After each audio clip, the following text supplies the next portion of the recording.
रवि और उसके दोस्त एक ट्रेकिंग अभियान पर निकले थे। शहर से दूर घने जंगलों के बीच बसा एक पुराना गांव उनकी मंजिल थी। लेकिन गांव पहुंचते ही उन्हें एहसास हुआ कि वहां कुछ अजीब था। गांव के लोग डरे हुए थे और उन्होंने रवि को चेतावनी दी, सूरज ढलने से पहले जंगल से दूर रहना वरना फिर लौट नहीं पाओगे। रवि को इन बातों पर विश्वास नहीं हुआ। उसने ठान लिया कि वह इस रहस्य का पता लगाएगा। अगले दिन वह अपने दोस्तों के साथ जंगल में घुस गया। पेड़ इतने ऊंचे और घने थे कि सूरज की रोशनी भी बमुश्किल पहुंचती थी। जैसे जैसे वे जंगल के अंदर बढ़े, हवा भारी होती गई और चारों ओर अजीब सी फुसफुसाहट सुनाई देने लगी। तभी उन्हें एक पुराना खंडहर दिखाई दिया। खंडहर के पास पहुंचते ही अचानक हवा तेज हो गई और जमीन हिलने लगी। पेड़ों के पीछे से लाल चमकती आंखें दिखीं और एक गहरी रहस्यमयी आवाज आई, तुम्हें यहां नहीं होना चाहिए। डर के मारे सभी पीछे हट गए, लेकिन रवि ने हिम्मत जुटाकर खंडहर के अंदर झांका। अंदर एक पुराना शिलालेख था जिस पर लिखा था, जो इस जंगल की हद पार करेगा वह फिर कभी वापस नहीं आएगा। अचानक जमीन हिलने लगी और खंडहर का दरवाजा खुद ब खुद बंद होने लगा। रवि और उसके दोस्त घबराकर बाहर भागे। जब वे गांव लौटे तो उन्होंने देखा कि सूरज पहले ही डूब चुका था। लेकिन सबसे चौंकाने वाली बात यह थी कि गांव अब वहां था ही नहीं। रवि और उसके दोस्तों ने जब गांव को गायब पाया तो उनकी सांसें थम गई। कुछ ही घंटे पहले जहां गांव था, अब वहां बस घना जंगल फैला था। ये कैसे हो सकता है? राजू कांपते हुए बोला। हमें यहां से निकलना होगा, सिमी ने कहा। लेकिन समस्या ये थी कि जंगल के रास्ते भी बदल चुके थे। वे जिस रास्ते से आए थे वह अब कहीं दिख ही नहीं रहा था। चारों ओर सिर्फ अंधेरा और अजीब सी फुसफुसाहटें थीं जो कानों में गूंज रही थीं। तभी अचानक रवि को महसूस हुआ कि कोई उन्हें देख रहा है। उसने टॉर्च जलाई और सामने का नजारा देखकर उसकी चीख निकल गई।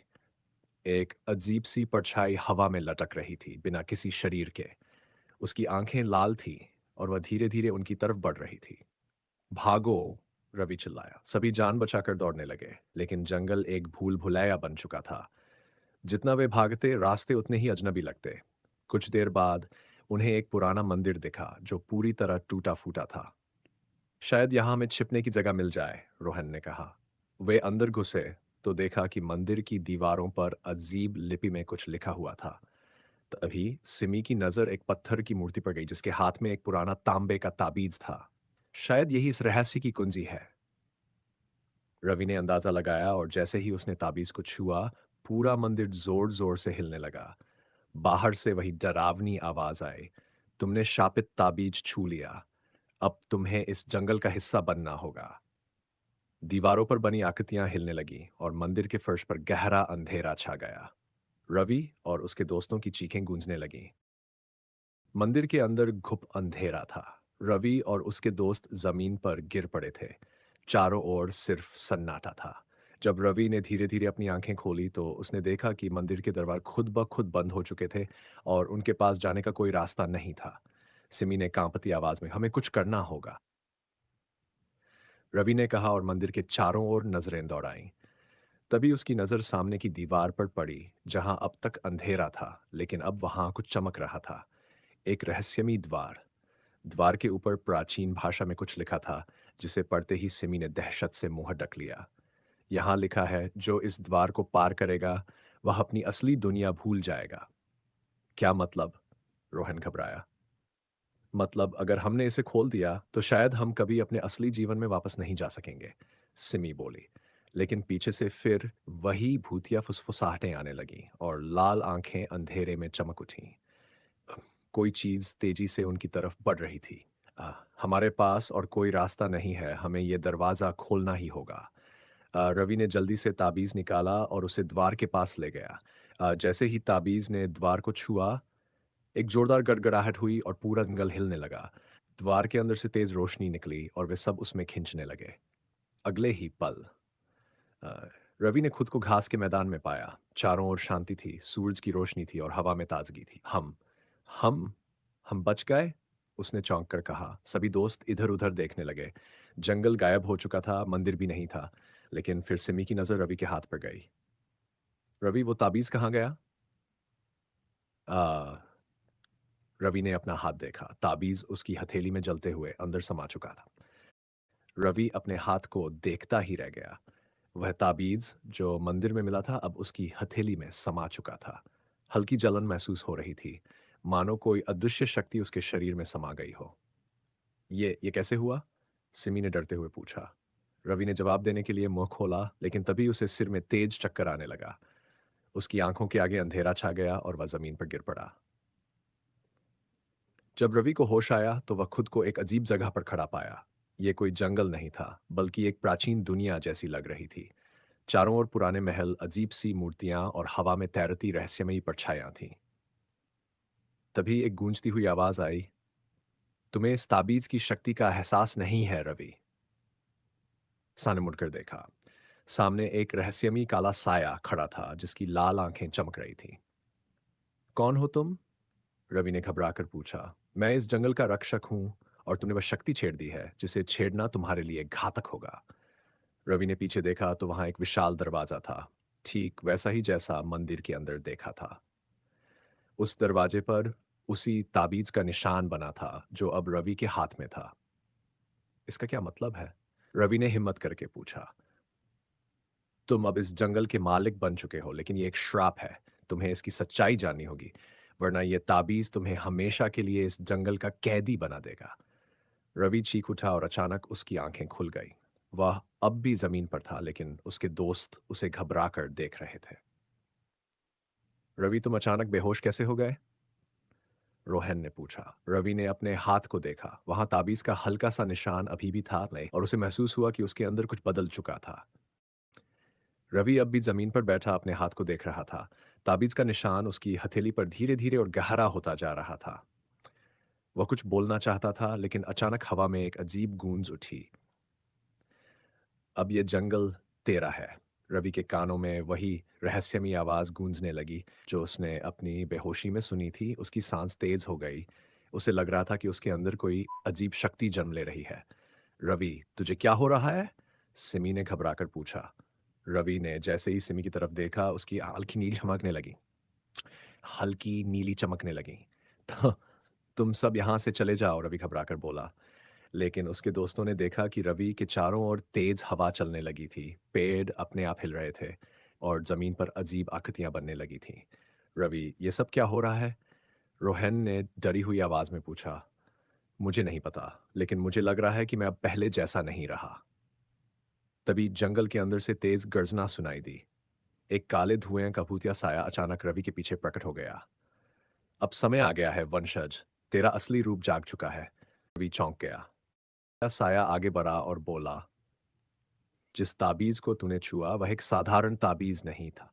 यह उस योद्धा की शक्ति है जिसने सदियों पहले इस जंगल को बचाने के लिए अपनी आत्मा बलिदान कर दी थी। अब वह शक्ति तुझ में आ चुकी है, और तू इस जंगल का नया संरक्षक बन चुका है। रवि के दोस्तों ने हैरानी से उसकी तरफ देखा। नहीं, मैं ये नहीं चाहता, रवि ने जोर से कहा। अब यह तेरा निर्णय नहीं है वंशज, जंगल तुझे बुला रहा है। अचानक जमीन के नीचे से जड़ें निकलने लगीं, पेड़ तेजी से हिलने लगे और हवा में बिजली चमकने लगी। रवि के हाथों से नीली लपटें निकलने लगी। वह खुद को रोक नहीं पा रहा था। रवि की आंखों में अब भी नीली रोशनी चमक रही थी। उसकी हथेलियों से निकलती इस ऊर्जा जमीन को हिला रही थी। हवा तेज हो चुकी थी, और पेड़ों की टहनियां किसी जिंदा जीव की तरह हरकत कर रही थीं। मुझे नहीं चाहिए ये शक्ति, चीख पड़ा। लेकिन वो रहस्यमयी साया फिर से गूंज उठा। अब यह शक्ति तेरा भाग्य बन चुकी है वंशज। तू इस जंगल का रक्षक है। रवि ने अपने चारों ओर देखा। सिमी, रोहन और राजू डरे हुए थे। अगर उसने खुद पर काबू नहीं पाया तो कहीं ऐसा न हो कि जंगल उन्हें भी अपना शिकार बना ले। मैं इस जंगल का हिस्सा नहीं बनना चाहता, रवि जमीन पर घुटनों के बल बैठते हुए बोला। तभी जंगल अचानक शांत हो गया। पेड़ों की हरकत रुक गई। हवाएं थम गईं। वह काला साया कुछ देर तक उसे देखता रहा, फिर धीरे धीरे मुस्कुराया। अगर तुझे यह शक्ति नहीं चाहिए तो इसकी कीमत चुकानी होगी। क्या मतलब? रवि ने घबरा कर पूछा। या तो तू जंगल का रक्षक बनेगा, या फिर यह जंगल तुझे निगल जाएगा। नहीं, सिमी चीख उठी। रवि को कुछ नहीं होगा। लेकिन तब तक बहुत देर हो चुकी थी। जमीन हिलने लगी, और रवि के पैरों के नीचे की मिट्टी टूटने लगी। वह नीचे गिरने वाला था। रोहन और राजू ने उसे पकड़ने की कोशिश की, लेकिन अचानक रवि के शरीर से एक तेज रोशनी निकली और वह सीधे ऊपर हवा में उठने लगा। अब जंगल निर्णय करेगा कि तू जीवित रहेगा या नहीं। काले साए की आवाज गूंज उठी। रवि को महसूस हुआ कि वह अब जंगल से जुड़ चुका है। उसकी आंखों के सामने तेज चमक आई और उसे अजीब अजीब दृश्य दिखने लगे। पुराने समय के योद्धा, एक विशाल युद्ध, और वही ताबीज जो अब उसके अंदर समा चुका था। तभी सब कुछ काले अंधेरे में डूब गया। जब रवि की आंखें खुलीं, वह एक पहाड़ी के किनारे पड़ा था। सूरज की रोशनी उसके चेहरे पर पड़ रही थी। उसने अपने हाथ को देखा, ताबीज गायब हो चुका था। सिमी, रोहन और राजू उसकी तरफ दौड़ते हुए आए। तूठी पूछा। रवि ने चारों ओर देखा। जंगल अब सामान्य लग रहा था। कोई अजीब शक्ति नहीं थी, कोई काला साया नहीं था। मैं बच गया, रवि ने खुद से कहा। लेकिन तभी हवा में एक हल्की फुसफुसाहट गूंजी। याद रख, जंगल कभी किसी को नहीं छोड़ता। रवि के चेहरे पर पसीना आ गया। उसने धीरे से अपनी हथेली खोली। वहां एक छोटा सा ताबीज का निशान अब भी था। रवि और उसके दोस्त जंगल के बाहर पहुंच चुके थे। सब कुछ शांत था, जैसे जंगल ने अपना रहस्य खत्म कर दिया हो। रवि का दिल हल्का महसूस हो रहा था, जैसे किसी भारी बोझ से मुक्त हो गया हो। लेकिन तभी उसे एक अजीब सी फुसफुसाहट सुनाई दी, जैसे कोई उसे पुकार रहा हो। उसकी नज़र उस दिशा में गई जहां सारा जंगल खत्म हुआ था। उसे महसूस हुआ कि कुछ तो अभी भी बचा हुआ था। क्या तुम सब ठीक हो? रवि ने धीरे से कहा। फिर सिमी, रोहन और राजू की तरफ मुड़ते हुए पूछा। सिमी ने डरते हुए कहा, हम ठीक हैं, लेकिन मुझे लगता है कि हमें अभी भी कुछ छुपा हुआ है। तभी रवि की आंखों में फिर वही नीली चमक लौटी। उसे महसूस हुआ कि उस चमक में कुछ और था, जैसे कोई अदृश्य ताकत उसे खींच रही हो। वह रुक गया और बोला, मुझे कहीं जाना होगा। कहाँ? रोहन ने घबराते हुए पूछा। वहां, जंगल की गहरी अंधेरे जगह में, रवि ने एक संदिग्ध तरीके से कहा। रवि अचानक जंगल के अंदर दौड़ने लगा, बिना किसी कारण के। उसके दोस्तों ने उसे रोकने की कोशिश की, लेकिन कुछ अजीब ताकत ने उसे जंगल की तरफ खींच लिया। जब रवि गहरे जंगल में पहुंचा तो वहां एक पुराना खंडहर मंदिर दिखाई दिया, जो पहले कभी उसने नहीं देखा था। वह मंदिर पूरी तरह टूट चुका था, लेकिन उसके अंदर से एक रहस्यमयी रोशनी बाहर निकल रही थी। क्या है ये? रवि ने बड़बड़ाते हुए मंदिर के अंदर कदम रखा। जैसे ही उसने मंदिर के अंदर प्रवेश किया, मंदिर की दीवारों पर फिर से वही रहस्यमयी लिपि दिखाई दी जो उसने पहले देखी थी। इस बार लिपि और तेज चमकने लगी। ये वह जगह है जहां से तुम्हारी शक्ति आई थी। एक गहरी, खौफनाक आवाज ने रवि को चौंका दिया। रवि घबराते हुए पीछे मुड़ा और देखा। एक भयंकर काला साया मंदिर के अंदर प्रकट हुआ। उसकी आंखें जल रही थीं और वह रवि की ओर बढ़ रहा था। तुमने मेरी शक्ति को छुआ और अब मुझे भी अपना हिस्सा चाहिए। साया बोलते हुए रवि के पास पहुंचा। रवि ने डरते हुए कदम पीछे खींचे, लेकिन वह साया अब उसकी तरफ बढ़ चुका था।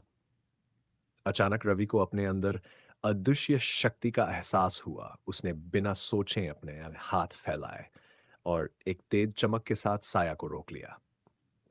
तुम मेरी शक्ति का उपयोग नहीं कर सकते, रवि ने जोर से कहा। साया रुक गया, लेकिन उसकी आंखों में गुस्से की लहर थी। वह बोला, तुमसे लड़ने का कोई फायदा नहीं रवि, मैं तुम्हारे भीतर हमेशा के लिए समा जाऊंगा। अचानक साया रवि के अंदर समाने लगा। रवि ने एक जोरदार चीख मारी, लेकिन उसकी आवाज अजीब तरह से गायब हो गई। चीखें जंगल के गहरे कोनों में गूंज रही थी। काले साए के अंदर समा रहा था, जैसे कोई भूतिया ताकत उसे पूरी तरह निगलने को तैयार हो। उसकी आंखों में अब वही काले धब्बे थे जो पहले उस सातेज हो रही थी, और शरीर में अजीब सी हलचल हो रही थी। लेकिन तभी रवि के अंदर एक और आवाज आई, तुम मुझे नहीं पकड़ सकते। यह आवाज रवि की अपनी थी, जो किसी तरह उस काले साए से लड़ने की कोशिश कर रही थी। रवि ने अपनी पूरी ताकत जुटाई और अपने शरीर को नियंत्रित किया। तुम मुझे अपनी शक्ति से कभी भी जीत नहीं सकोगे, रवि ने फुसफुसाते हुए कहा। अचानक साया पीछे हटा और गहरी हंसी में खो गया। तुम समझते हो कि तुम जीत गए हो? तुम्हारी शक्ति अब मेरी होगी। रवि ने अपनी आंखों में दृढ़ता दिखाई और अपने अंदर की शक्ति को बाहर लाने की कोशिश की। उसकी हथेलियां जलने लगीं और एक तेज रोशनी से उसका शरीर रोशन हो गया। अब ये तुम्हारी शक्ति का अंत है, रवि ने जोर से कहा। जैसे ही उसने ये शब्द कहे, उसकी हथेली से एक जलती हुई लपट बाहर निकली और उस काले साए को घेर लिया। साया चिल्लाया और उसका उसका शरीर धीमे-धीमे पिघलने लगा। नहीं, नहीं, वह चीखा, लेकिन रवि ने अपनी शक्ति को और बढ़ा दिया। कुछ ही सेकंड में साया पूरी तरह से पिघलकर गायब हो गया। जंगल में फिर से शांति छा गई, जैसे कोई बुराई अब वहां नहीं थी। रवि की आंखें फिर से सामान्य हो गई और वह धीरे-धीरे जमीन पर गिर पड़ा। उसकी सांसें उखड़ी हुई थीं, लेकिन उसे यह महसूस हुआ कि वह अब जंगल के रहस्य से मुक्त हो चुका था। जब रवि को होश आया, तो उसके चारों दोस्त उसके पास थे। सिमी, रोहन और राजू ने राहत की सांस ली। रवि, तुम ठीक हो? सिमी ने घबराई हुई आवाज में पूछा। रवि ने सिर उठाया और मुस्कुराया, लेकिन उसके दिल में एक खौफ था। क्या मैं सच में इस जंगल से मुक्त हो चुका हूं, या ये केवल एक छोटी सी राहत थी? फिर वह अपने हाथ को देखकर चौंक गया। ताबीज का निशान अब भी उसकी हथेली पर था, लेकिन अब वह और भी गहरा और साफ दिखाई दे रहा था। क्या मतलब है इसका? इसी बीच हवा में फिर वही अजीब फुसफुसाहट सुनाई दी। ये आवाज अब भी जंगल के अंदर से आ रही थी, जैसे वह कभी खत्म नहीं होने वाला रहस्य हो। रवि, क्या हम सच में सुरक्षित हैं? रोहन ने डरा हुआ पूछा। रवि ने अपने दोस्तों की तरफ देखा। मुझे नहीं पता, लेकिन हम सबको अब यह समझना होगा कि जंगल के रहस्य से बचना इतना आसान नहीं है। और उसके दोस्तों के दिलों में अभी भी अजीब सी बेचैनी थी। उन्होंने हाल ही में जिस काले साए को हराया था, वह अभी तक उनके दिमाग से नहीं उतरा था। वह जानना चाहते थे कि जंगल का असली रहस्य क्या था और वह कैसे इस जगह से पूरी तरह मुक्त हो सकते थे। हमने उस साए को तो हरा दिया, लेकिन क्या यह सच में जंगल का अंत है? रवि ने गहरी चिंता के साथ कहा।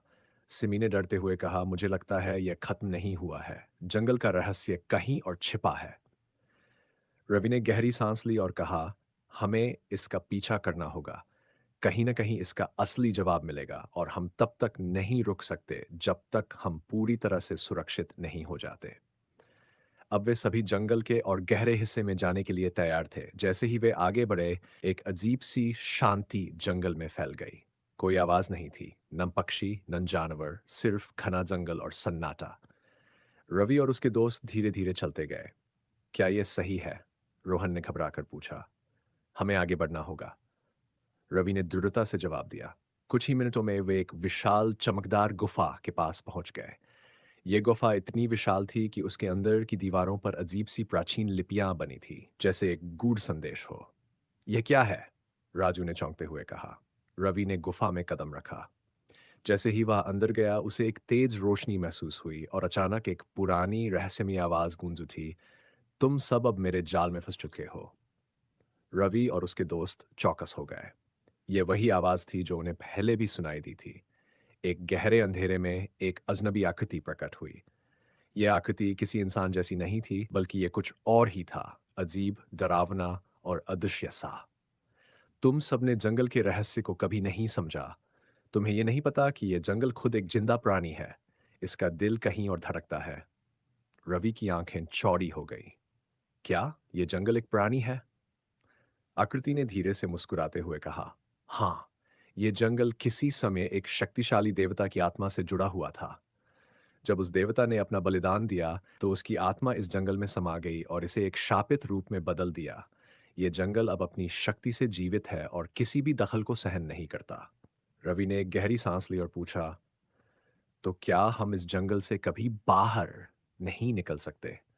आकृति हंसी और बोली, तुम सब यहाँ कभी कभी वापस आओगे, क्योंकि यह जंगल तुम्हारी आत्माओं को नहीं जाने देता। लेकिन रवि ने डर को पीछे छोड़ते हुए कहा, नहीं, हम इस जंगल को खत्म कर देंगे। जैसे ही रवि ने यह कहा, जंगल की जमीन फटी और विशाल पेड़ गिरने लगे। अचानक एक भयंकर आत्मिक ऊर्जा ने पूरे जंगल को घेर लिया। रवि और उसके दोस्तों ने एक साथ हाथों में ताबीज थाम लिया और उसे एक साथ उठाया। यह हमारा अंत नहीं होगा, रवि ने साहस से कहा। तभी जंगल की भीषण शक्ति धीरे धीरे कम होने लगी। वह गुफा अंदर से चकनाचूर हो गई और एक प्रकाश की किरण जंगल के ऊपर से फैलने लगी। जंगल के असली राज का खुलासा हो चुका था। ये जंगल एक देवता की आत्मा था, जो अब अपने शापित रूप से मुक्त हो चुका था। हमने इसे खत्म कर दिया, सिमी ने राहत की सांस ली। लेकिन रवि के चेहरे पर फिर भी एक गहरी चिंता थी। क्या हम सच में सुरक्षित हैं?